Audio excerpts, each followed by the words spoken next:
All right, here we are once again, the guy in the pew, and I am that guy, Jeff Davis. And what we try to do here on this podcast is we take a Sunday monologue and turn it into a weekday dialogue. And to help us do that today, and probably most days, is going to be Micheal Roundtree, lead pastor of Wellspring DFW Church. Yay! And then we also have Stacy Bearfield running sound. Thanks for that. You're welcome. We also have Stacy Bearfield running sound. Before we get started, if this conversation piques your interest and you want to see the original sermon that this is based off of, you can find that sermon on YouTube, Facebook, any podcast provider that's out there. Just search Wellspring DFW, and you will find it. Hopefully. Hopefully. All right. So this week we are still on. It's a mad world. Fourth power. Yes. Mad to the fourth power. Yes. So give us a little synopsis. And we're covering bitterness or cold anger, overcoming cold anger. Yes. So yes. Do you know the difference between cold anger and hot anger? I do now. You do now. Okay. Bitterness is one of those things we don't often think about as being anger. It's just, I don't know what we kind of more associate with like a bitter disappointment. It almost feels like sadness, and I think the human emotional kind of like the way God made us, I mean, we can feel lots of things at once, but bitterness really is an anger, but it's a different kind of anger than frustration or rage. I called it cold anger because frustration and rage, these cause you to boil over to you're a volcano. Yeah. But cold anger just kind of sits beneath the surface, and bitter people don't usually, like, if you have a rage problem, because like you have broken knuckles. Right. Yes. But or people, you're a boxer. Right. The two. People can have cold anger and have absolutely no clue. So I spent a chunk of the message, actually, the bitterness test, helping people know, am I bitter or am I not? Do I have this cold anger? So that's what we talked about. We also we talked about it in the context of like big picture stuff, like what's going on in our nation today, and everybody seems to be deeply embittered. Yeah. And I do think cold anger feeds into hot anger. I think that if that cold anger is sitting beneath the surface, I think that it can, like for instance, if I have a rage issue, I think probably like the deeper issue is actually bitterness. Yeah. Oh yeah. So I do think that's true. I think that there can be a cooperation in a sense between the two. But that's what we talked about. So we talked about it on the national level, but we also talked about it and probably spent most time on the personal level, because it's a very personal story. Yeah. Ruth, Naomi. I mean, it's a story of tremendous loss. And if you think about like all your life, you go to school, maybe you go to college or trade school or whatever, and you're taught how to gain things. You're taught how to acquire things. Yeah. But you're not really taught how to lose them. Yeah. How do you lose things well? And Naomi suffers tremendous loss. Yeah. At first, she doesn't lose them well, but it's a story of redemption. So anyway, there's the synopsis. So you also talked about it from an alien perspective too. An alien. I brought UFOs into. Did you actually see that about like in the news about like the Pentagon having to respond, like someone leaked photos of UFOs or something? No. Yeah. I don't know. That's crazy. Crazy stuff out there, man. It's a crazy world. Well, it's so. Would you say that bitterness is a matter of wrong perspective? Perspective. Well, I mean, at the core, it touches on perspective, but I think of perspective as being a mind thing and bitterness being an emotion. However, I think it's closely tied. I mean, you could almost think about it like a wrong perspective can be both a cause and an effect of bitterness. So an effect was what I talked about on Sunday. Like I talked about how bitterness is blind to the blessings of God. Like we can rejoice, we can celebrate what God's doing in the past or what he did in the past. We can say, oh yeah, that was a great time, the good old days, but it's really hard to see our blessings in the present. And so we talked a little bit about that, bitterness being blind. So bitterness is ungrateful, and it speaks to a perspective, like you just can't see the blessings. One of the statements I made was that God doesn't stop blessing bitter people. He blesses them every day. It's just this bitter people can't see those blessings. Right. So that's more like the effect, the expression, but also I think the cause. I mean, if you think about it, like, honestly, I don't know how, if you come from a non-Christian perspective or worldview, I don't know how you get through life without bitterness. Because like the message of the scripture here is that so much of Naomi's overcoming of bitterness is tied to a redemption that she experiences through the providence, through what I call the hidden hand of God working behind the scenes. And I feel as though like when we talk about anger, whether it's bitterness or any other form of anger, we don't really address the faith dimension of it very much. Like think about, let's take Joseph, for instance. How does Joseph make it through getting sold into slavery and wrongfully imprisoned for 13 years of his life while there's like shackles around his arms and legs? Like, how does he make it through that without getting bitter at people? It's not because he was like practicing mindfulness. Right. It's not because he was doing all the right breathing exercises or trying to avoid too much caffeine. I don't think that was a problem. Counting 1 through 10. Yeah. Yeah. Right. Like, and I'm not saying those things are unhelpful. They are helpful. I even mentioned some of them as being helpful in one of my messages, talked a few practicals. But I think for a Christian, the deepest thing is the spiritual. The reason Joseph was able to overcome was because he had faith. He was able to see, he actually looked back on his life and saw the hidden hand of God. And he said, don't be angry at yourselves, and I'm not angry at you, because I see God's hand at work. That's good. And so it's so there is a perspective piece of it. Yeah. But I think what really the perspective is, it's the faith angle. Yeah. Yeah. And that's where bitterness has really been. So I wouldn't say that, I don't think, and now I've thought about this, and I don't think that I have harbored a lot of bitterness in my life. I mean, everybody does to an extent, but it's not been a major theme in my life. But it has affected my life quite a bit, I would say, because of other people that are in my life that have been bitter. Yeah, and so, and those people were influential in my life, and so that having influenced me kind of gives me some of the symptoms, but not all of them. You know, that you just take the bitterness test, and so I didn't really check all the boxes, but there were some that I was like, okay, yeah. Okay. Do you mind if I ask you which boxes? Yeah.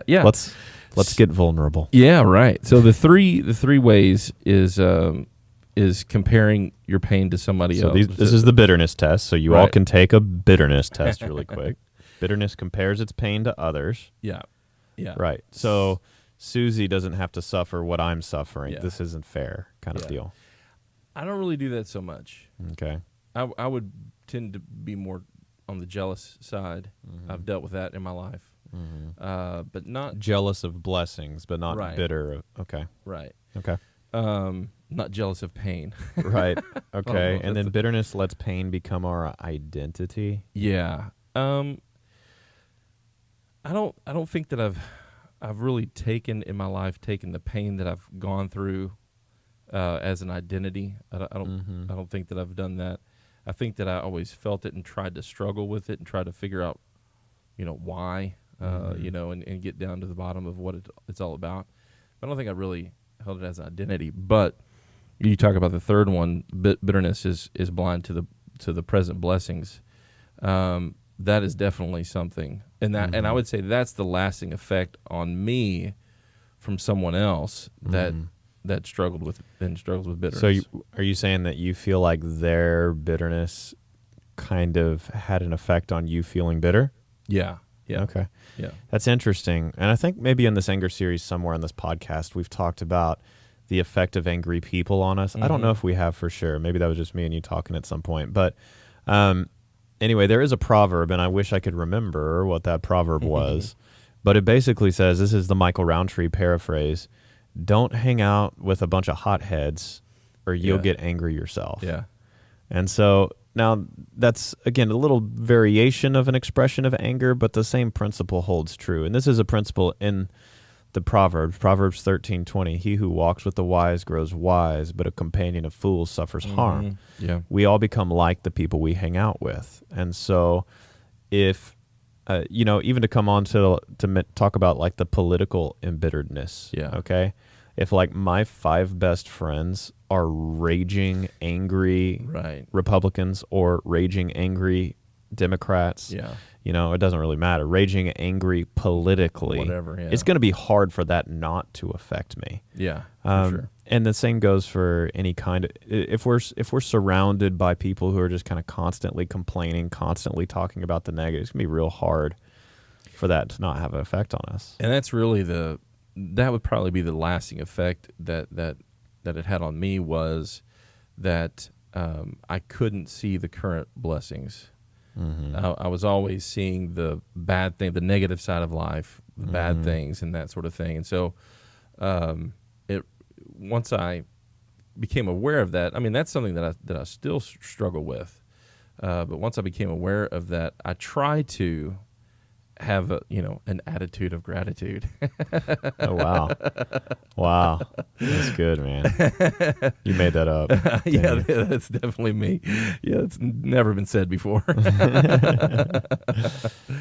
But it's incredible that there's lots of stories, and I'm sure lots of people know these stories, but there's lots of stories and scientific studies done on thankfulness and gratitude, and it's unbelievable, really. Yeah, it is what it can do in your life, and so it is definitely a life-changing thing to change that perspective of instead of focusing on the negative and on the things that cause you pain, change the focus to the things that are blessings from God. Right. Yeah, and I think that's one thing that people can proactively do, because so if I'm bitter, I'm not going to naturally see my blessings, right? Right. But the thing is, we're spiritual people. And as spiritual people, we don't have to be governed by just what's natural to us. Yeah. We can be governed by the supernatural power of the Holy Spirit in us.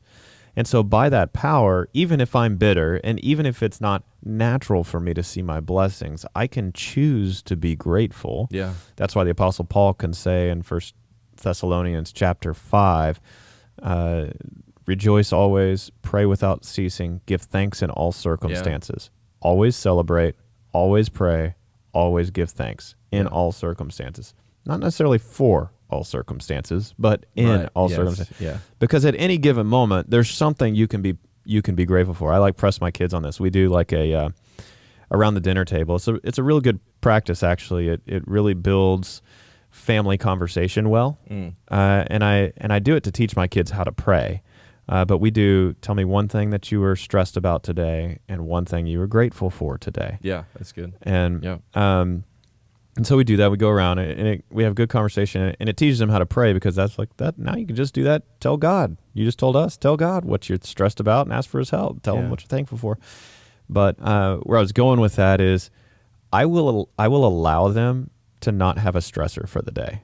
Yeah. But I will not ever allow them to not be grateful for something. That's good. Because I'm like, you can always think of something. Yeah. Are you glad that you're not being tortured alive? Yeah. I'll make jokes and I'll be like, are you glad that you don't have like toothpicks in your toenails and being forced to kick a stone wall? Yeah. Sorry. That went really dark. That's now my eat your dinner. That's my go-to torture joke. Wow. Everybody needs one. Do you have a go-to torture joke? I do not. No, I'm gonna have to find one. I guess. Steamrollers. You got to. Okay, right. Sorry. Anyway, slow-moving steamrollers. I digress. But yes, there's always something to be thankful for, right? Yeah, for sure. So we can proactively choose that, and Yes, the scientific studies verify it, but they always do. They always verify what God's been telling us to do for thousands of years. I know. It's so amazing that you have all these studies that have come out over the past few decades that are just reaffirming the things that are already being said, that have already been said in the Bible. It's like, yeah, yeah, no kidding. Yeah, it's funny too. I was just reading back on an old. Sometimes I do this. I'll just kind of in my morning time with God. I was reading back on some old journal entries, and in this section, as of several years ago, I was talking. Oh, wow. Okay, I was actually talking about how I'd been feeling really grumpy, and I had made for a few months. Oh wow! I think it was this is several years ago. I think it was tied to lack of sleep in young children and that kind of deal. But for sure. Anyway, but in the journal entries, I was just kind of recording my thoughts and what was going on. I had recorded that I made a proactive choice to thank God 100 times a day. And then I calculated out waking hours. It ended up being, I'll just 7 times an hour. And I put a reminder in my phone 7 times every hour to thank God. I just do the beginning of the each hour, 3 o'clock, 4 o'clock, whatever. Thank God 7 times. And the reminder would pop up. I didn't even tell my wife I was doing this. And a week into it, she's like, "You're awesomely ungrumpy." And I was like, let me tell you why. iPhones. Just got the reminder. Awesome, yeah, that's pretty good. That's a pretty good idea. Yeah, actually. Should try it. I stopped it and I got grumpy again. No kidding. She's gonna watch this podcast and go, "We've got to do something." Yeah. She's going to take your iPhone away from you and program it herself.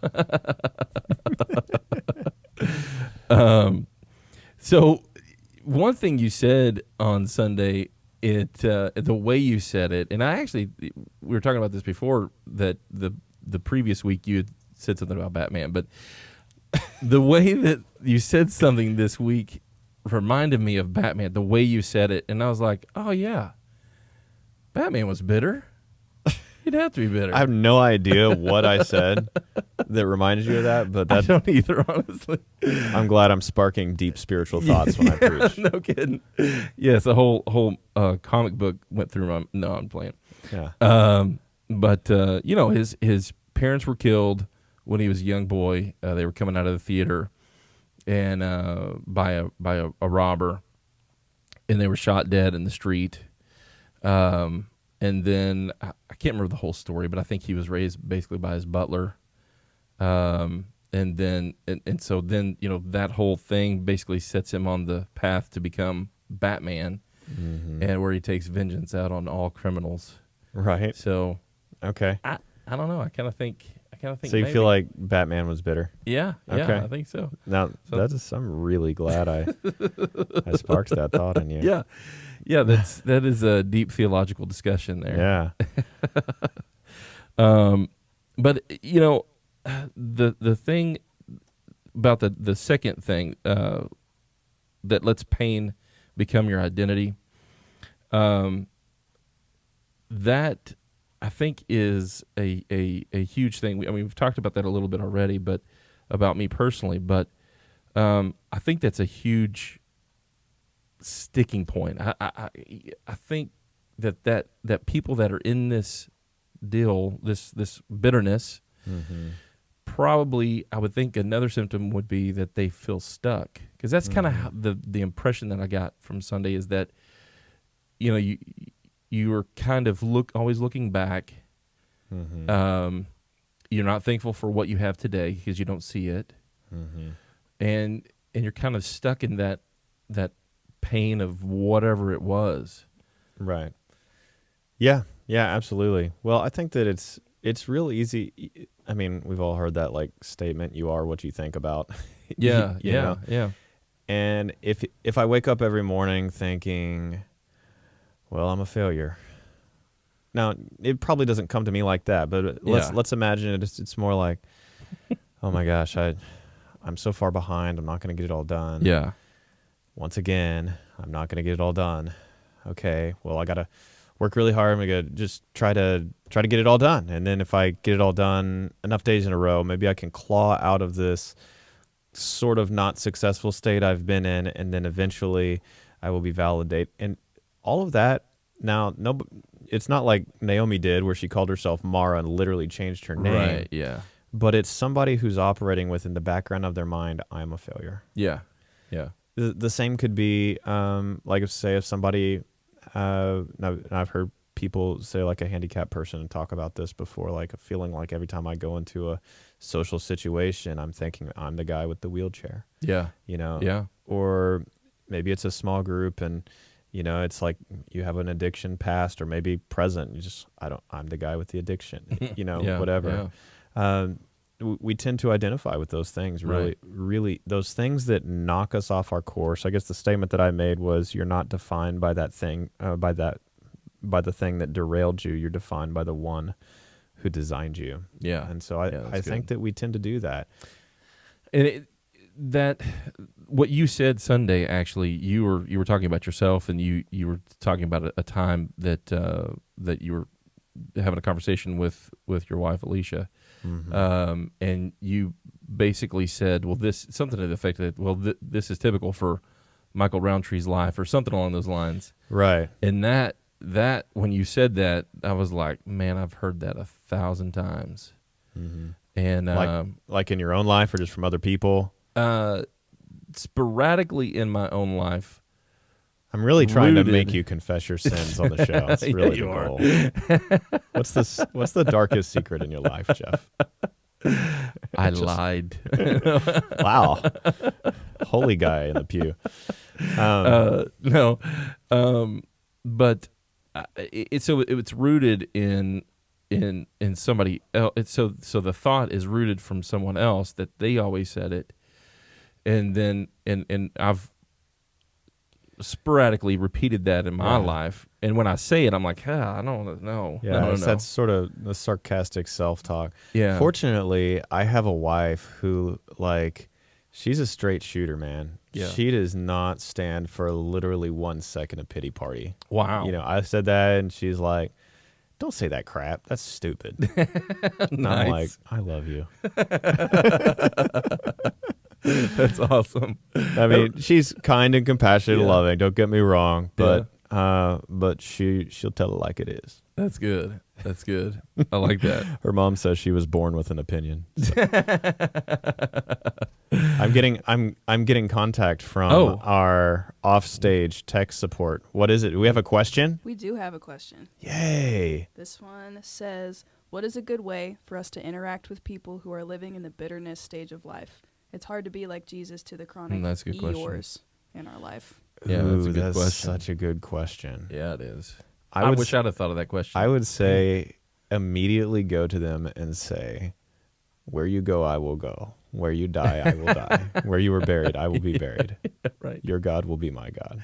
So you just embody Ruth, is what you do. That's what Ruth does. It honestly, it's pretty amazing what Ruth does. Yeah. Because, like, if I think of, like, if I made a list of cool people to hang out with, Naomi wouldn't top the list. Yeah.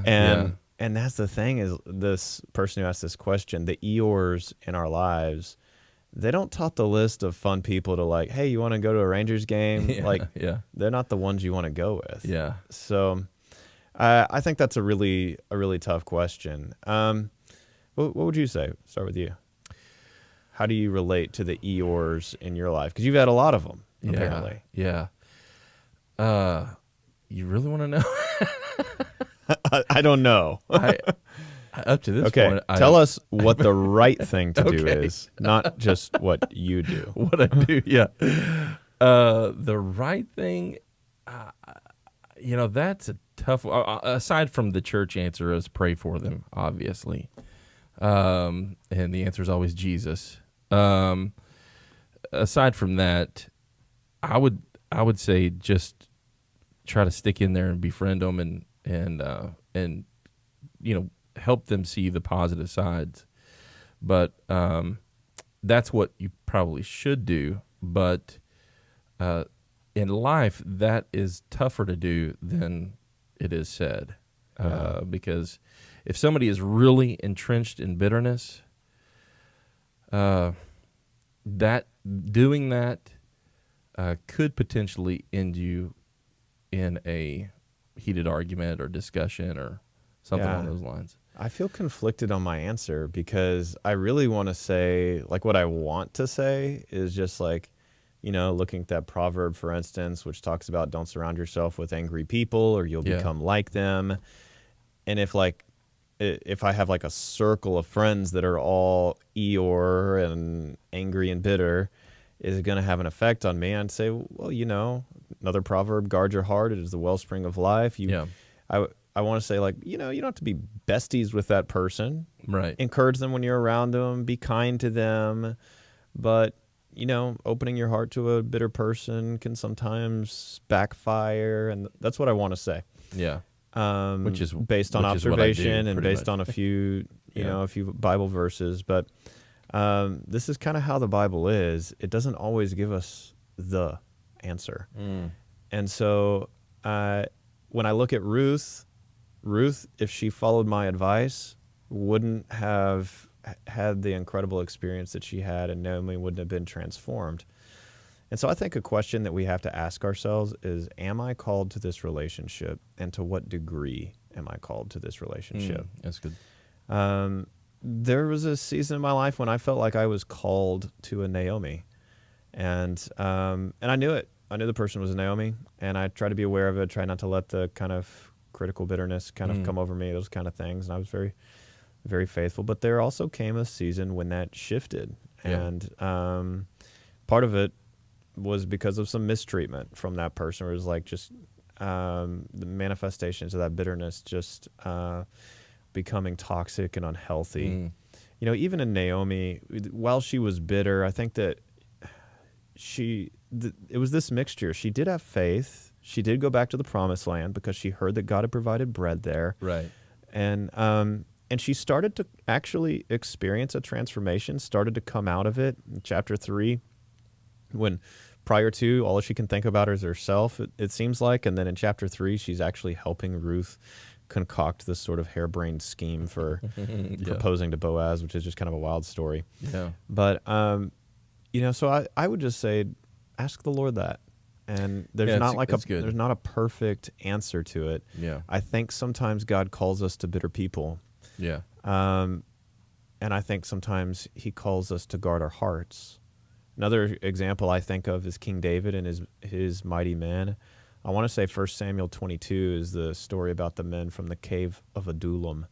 And and these are, I'm reaching deep in obscure Bible stories, but these were men who were distressed, indebted, and discontented. And yet, when they came around David as their leader, these were the people who became his mighty men, and these guys who ended up defeating giants and doing these incredible things and killing a lion on a snowy day.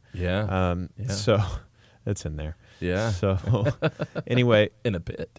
So I think there's hope for bitter people that can experience transformation. One way you might gauge is, are they experiencing any transformation, or do they reject your advice constantly? Do they reject everything that you say and just see you as basically a dumpster to dump their, their complaining on?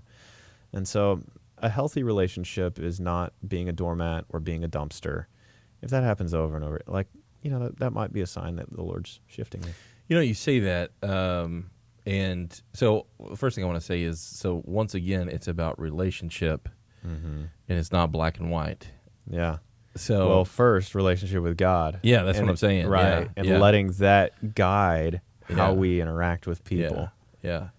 But you saying that's actually, I have done that. I've had conversations with God about how to deal with this. And to be honest, I have failed in doing what he has said. And so there's a promise that's out there tied to this that I feel like God has told me that if I will do X, Y, and Z, that something will happen, a transformation will happen, and so I have to be honest, I have not done that. Right. So Yeah. Well, Yeah. I think we're all there. Relationships are real tricky. They're real Yeah. complicated. At the end of the day, we know we're Yeah. supposed to love. That's We know we're supposed to love. Yeah. I think that sometimes what that looks like, it looks different in each situation. Yeah, for sure. There's like another group of proverbs. It's, again, I'll have to paraphrase. Yeah. Answer a fool according to his folly, and he might change. Answer a fool according to his folly, and you might pay the price. Yeah. Yeah. Yeah. It's something like that, but it's Yeah. saying, you know what? Relationships are complicated. Sometimes it's the right thing. Sometimes it's the wrong thing. Right. So Yeah. anyway, that's the thought. Yeah, it's good. Yeah, the thing that really kind of gets in between me and really doing what God has said in that is fear, because it's a long time relationship, and so there's a lot of history, and so you think back, Right. You think back of the history, and you think I'm gonna do this. Okay. Yeah. Well, it does also depend on So- the nature of the relationship. If it's a spouse and your Yeah. spouse is bitter, well, you're by covenant called to this Right. person. Right, for sure. If it's an acquaintance that you met yesterday, there's a vast difference. Right, for So, sure, for sure. Yeah. Well, that's good. So, on the 4 factors of overcoming Yeah. bitterness, the first one was a leap of faith. Yes. Or one leap of faith is what you said. Yeah, just real quick, I'll just read them Yeah. all. So the 4 factors and these were all just, if you removed any one of these, like legs of a stool, the thing falls down. Yeah. If you remove any one of these, then Naomi doesn't experience transformation. So, and they all turned out to be like pretty big themes in the book of Ruth. I always try to bring out like, what are God's big ideas of this Yeah. section, not just like Michael's ideas. So That's probably a good thing. Yeah. So 1 leap of faith, 1 faithful friend, lots of little prayers, and God's hidden hand. And so I kind of unpacked each of those. So That's good. it sounds like you wanted to zero in on Yeah. the leap of faith. Yeah. So my question is Mm-hmm. that you were talking about her taking the leap of faith of moving from Moab back to Israel. Bethlehem. Yeah, Mhm. Israel. Israel, Bethlehem, the land of bread. Right. House of bread. Yes. Yeah. So, are you saying that through your obedience to God, that bitterness will begin to be dealt with? I guess. Yeah. I mean, I called it a leap of faith, but that really does speak to how that faith plays out in the form Yeah. of obedience. Yeah, I think so for sure. Because if she stays in Moab, she doesn't get the transformation. Yeah. And so then the flip side, if she stayed in Israel, I mean, we can play the hypothetical game all day long. We don't know. And I'm not saying that like the reason she lost her husband and the reason she lost her children was because she left the land of Israel. Yeah. I do know it didn't help. Right. Right. I wouldn't be surprised if there's not some connection to the fact that she goes to the land of child sacrifice and loses her children. Yeah. And that she leaves from the house of bread and then suddenly is destitute. Yeah. And so, all that to say, obedience does matter a whole lot, and getting out of bitterness, experiencing transformation requires a cooperation. Yeah. And God will do an initial work in our heart, but it's like Philippians 2. It says, that famous verse, it says, work out your salvation with fear and trembling. Yeah. Now, people always quote that part, but then the last part says, for it is God who works in you to will and to do for his good pleasure. And so there's God's part and our part in everything. Yeah. God's part is to work inside of our hearts. For what? To will and to do for his good pleasure. So to will speaks to the want to. Yeah. God doesn't just give me the ability to be obedient. He gives me the want to. He actually puts that into my heart if I'm a new creation in him. Yeah. However, I have to actually work that out. And so when he's talking about through fear and trembling, you can think of like if you were walking a tight wire between buildings. Yeah. Your fear would actually serve you. If you were just kind of like, oh, whatever, no big deal, and just kind of ran out, you'd fall. Yeah. Yeah. And so it speaks to a very carefully pulling out what God has put in our hearts. Yeah. And so I think if you are a child of God, God doesn't want you to be bitter.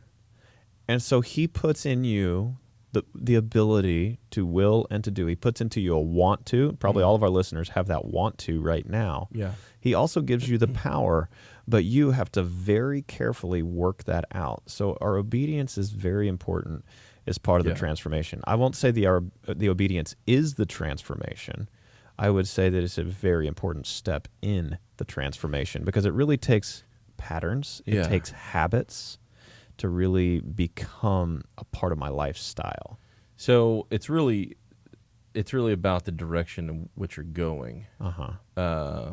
Is what I kind of get. And so for somebody that is stuck in bitterness, as long as they are making you correct me if I'm wrong, but even some choices that are moving in the direction of God, yes, then it's not going to be perfect, right? So they're obeying in some way, shape, or fashion. Then God's going to work those things out. Yeah, I mean, I think the other three factors are really important too. Sure, but yes. But yeah, I think that's huge, and so. But one of the things that encourages me about the story of Naomi is that she both had faith and was bitter. Yeah. That it wasn't an either or. And so if you're listening and you have a tendency toward bitterness, it's not because you're a faithless moron. Right? Like there are you might so you really like that. So you faithless moron. You really liked that in the toothpick toenail deal, didn't you? Yes, I did. In the cave of Adullam or whatever. The cave of Adullam. That sounds very ominous. I know. I feel like Batman probably was one of the mighty men. He Yes, probably killed a lion on a snowy day. He probably did. So anyway. Oh my Oh God. Yes. That's Tech, awesome. yes. All right. That's our tech genius over. Can you do that again? All right. And what if we bomb a joke? I don't want to hear that. Too bad. So sad. Yeah, we'll never have to hear that. Never. So I'll never tell a bad joke. what were we talking about? Batman being one of David's mighty men. All right. So yeah, I do think that working it out practically. Yeah, I think that's huge. Yes. So the other one is one faithful friend, or another one is one faithful friend, and I didn't really have a whole lot of thoughts on that, but Yeah. Well, I think I do. Okay. Awesome. Well, I mean, and exegetically, the point from the scripture was Naomi doesn't get her transformation if it's not for the faithful friendship of Ruth. The New Testament kind of counterpart to this story that I always love is the guy being carried in on the mat. You have this paralyzed guy who can't get to Jesus because he's surrounded by crowd and he's in this dwelling, and there's they got a hole in the roof. Yeah. And his friends lower him in. And it says when Jesus saw their faith, he healed that guy. And so there are times in our lives when we don't have the strength to believe, but we have friends who are believing for us. Yeah. And I think that a lot of times in Christian circles, I mean, and honestly, if people listen to my messages, I'm pretty much like, and the solution this week is friendship with Jesus and people. Yeah, right. Once again, but it really is true. Yeah. I really think that we can only go as deep in God as we are with people. Yeah. There's a ceiling in my friendship with God, and that ceiling is how close am I to other people. This idea that I can be this monk who reads my Bible and prays and knows all the scriptures and memorizes all the verses and worships 24 hours a day, but doesn't have a single close friend in my life. Yeah. The idea that this is a super close person to Jesus, I say no. Yeah. If you're close to Jesus, you want the things Jesus wants. Right. And on the night Jesus was betrayed and he's about to go to the cross, the one thing that he wanted was to be with his closest buddies, the ones he spent the last 3 years with. Yeah, I think you can't. When you isolate yourself like that too, I don't know. Maybe you can, but I wouldn't think that you'd be able to really see the fullness of Christ because you don't have everything in you. You don't have, you are only you, but other people have other gifts and talents and characteristics that and perspectives, which is really important. Yeah. That you cannot have. Like Right. you cannot have somebody else's perspective. And so I would think that you would not even be able to see the fullness of Christ without other people. Right. Yeah, and there's really two dimensions to it. There's one, you got the people who are carrying your mat. Now just ask your listener, our listeners, who's carrying your mat? Yeah. Who are the people Yeah. who are surrounding That's good. you, who will sacrifice for you like Ruth did for Naomi? So that's part of it is we need people who get our back, who are there for us. The other part of it, again, I mentioned earlier where Naomi ends up helping Ruth, is that a faithful friendship, like actually sacrificing for that person, takes you out of yourself and your circle. Like when you're constantly feeling the self-pity, to actually like stretch yourself and to help another person, like it helps in both ways. Yeah. But I think that one of the big takeaways is I intentionally said one faithful friend, and I based it on the Proverbs 18:24. A man of many companions may come to ruin, but there is one that sticks closer than a brother. I teach my children this too, because at their age they're like, they're talking about who's popular in their school, and I'm like, you know, which you and I know it's a huge deal who's popular in first grade. Yeah, for right? sure. Like, I mean, I still remember, man. Even in high school. Yeah. But I just tell them, I was like, really? You really just need one or two really close friends. It's really all you need to be a healthy person. Now, I think we need more relationships than that to be healthy, but I'm talking about really, really close, faithful friends. You only need one or two. Yeah. And so the fourth thing, I just want to kind of quickly hit this one, is God's hidden hand. I want to get to that because I think that's a big one. Absolutely. And we talked about it a little bit at the beginning. And you said that we oftentimes are looking for God's outstretched arm versus his hidden hand, and you made some references biblically to that. Outstretched arm, meaning the miracles, the divine intervention. Yeah, God we're looking for the intervention. Yeah. And what we get, like Naomi, is the hidden hand. Yeah. Yeah. And I think that my experience in life, God has definitely shown up with an outstretched arm at times, miraculous healing and that sort of thing. But at the same time, more than that, God has worked with a hidden hand.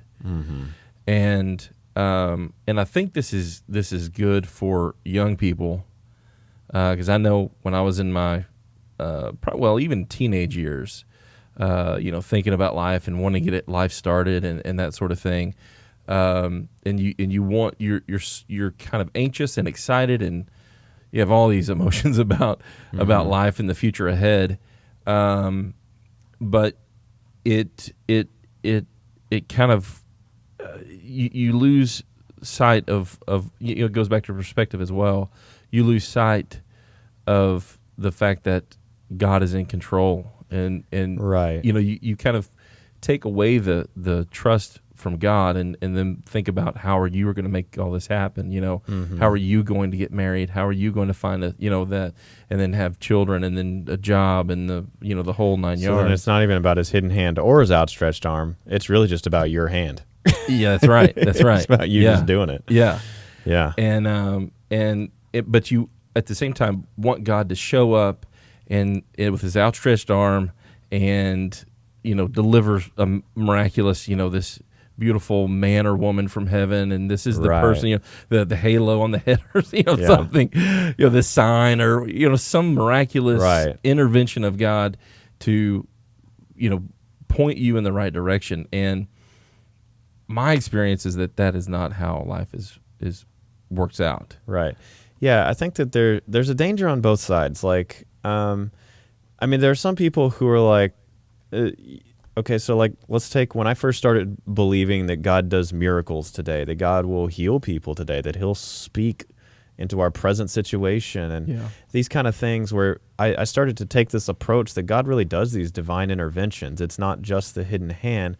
I started looking for it like all the time, and that it's good. We should, in Acts chapter 4, the apostles pray for that, but I think you can go too far with it to where you're not looking at all for the hidden hand. Yeah. And so, like, even personal story and experience, My wife suffered several health setbacks in 2012. If you could be healed by enough faith and enough prayer and enough perseverance, I don't know that there's a day that's gone by that I haven't prayed for her healing over her out loud. And so if it could happen that way, I think it would have by now. At the same time, Jesus says always pray and never give up, which tells you things don't always happen immediately. Yeah. So I think there's one danger in like people just expecting that life is going to be God rolls out the red carpet for me everywhere I go. Right. Yes. God, it's outstretched arm 24/7. Yeah. God's parting red seas. He's always giving promotions. I never have to wait. Yeah. And so there's danger on that side. But then there's danger on the other side where I'm only looking for the hidden hand. Yeah. I'm never expecting an intervention. I'm never expecting God to come through. And there's lots of stories where somebody's praying for a miracle and they're fasting for a miracle. I think of the story of Esther and a whole nation fasting and they're saved from a Holocaust. Yeah. I mean, that's God's outstretched arm. They needed it. The Israelites needed it at the Red Sea. And so a healthy faith looks for both. Yeah. It's the hidden hand that's behind the scenes, weaving together a million unseen factors and details. Even while you sleep, he's working in your favor. There's always the hidden hand. On the other hand, look for that outstretched arm. Right. And so how do you know the difference? I think we should ask for as much outstretched arm as we could get in this life. Sure. Yeah, yeah. But until the next life, until the next age when Jesus returns, so there's going to be a lot of hidden hand too, because we live by faith, not by sight. Yeah, yeah. I can see the outstretched arm. Like if God parts a Red Sea for me, I'm like, oh, look, yeah. Or if he heals my, I can see that. But most of what God's doing for me, I can't see. Right. Yeah. It's just by faith. And if he did tell me trust. Everything he was doing, my head would explode. Yeah, for sure. It's actually mercy. He's trying to prevent my head from exploding. Yes. So, well, awesome. Well, I think this was a great conversation, and hopefully it was good for the listeners. Yes. Yeah. So, if you'd like to pray us out, and we'll just close this thing down. Yeah, I do. And I just want to give want, one quick little just encouraging exhortation to our listeners. In this story, Naomi is redeemed, and there's this scriptural line that's repeated in the land of the living. And so she does have a bitter heart, and it becomes a joyful, happy heart, but it's not entirely just an internal thing. Like there are actual external circumstantial things that changed in her life. That was part of the redemption. And I feel like sometimes we as Christians, we think, oh, it's all internal. Externally, I expect like a total dumpster fire. I expect total circumstance. Yeah. It's all suffering, but at least inside I have joy. Yeah, right. And that's not really the way. Like God actually, we're going to go through seasons of more intense suffering, and we're going to go through seasons of redemption. And I just want to encourage our listeners, especially those who are going through bitter times and struggling with a bitter heart, that God has redemption in store for you. Yeah. Part of the story of Naomi is you will see the goodness of the Lord in the land of the living. Take that step of faith, surround yourself with faithful friends. You will see the goodness of the Lord in the land of the living. It might not be tomorrow. Right. It might, and we, in a sense, we see the goodness of the Lord every day. His loving kindness is new every morning. Yeah. But I'm talking about the goodness of the Lord manifest in transformed circumstances where we look back and say, wow, I'm almost glad all that bad stuff happened. Yeah. You're never really glad, but like you have this like mixed emotion about it because you see all the good that came from it. Yeah. That's what's in store for every single one of the people of God. And so that's really the recipe for overcoming bitterness on the deepest level, is actually believing, you know what? I am going to see the goodness of the Lord in the land of the living. And that's what God wants you to believe. Yeah. He doesn't want you to believe that it's just going to be dark and horrible and bitter times for the rest of my life, and at least I'll have joy on the inside and go to heaven someday. Like that's not the Christian life. Sounds horrible. So I just want to encourage you. God does have redemption in mind and in store for you. Yeah. So with that said, let me pray. Okay. Father, I praise you and I love you. We love you.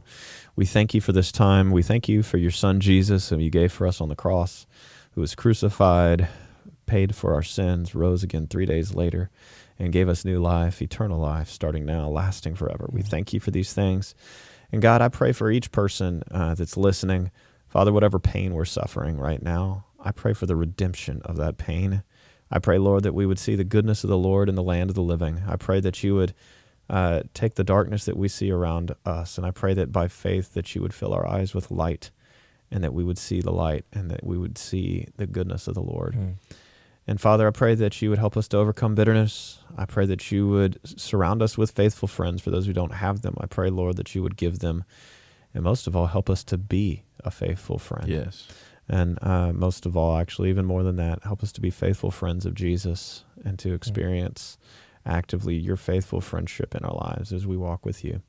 Lord, we pray these things in your name. Amen. Amen.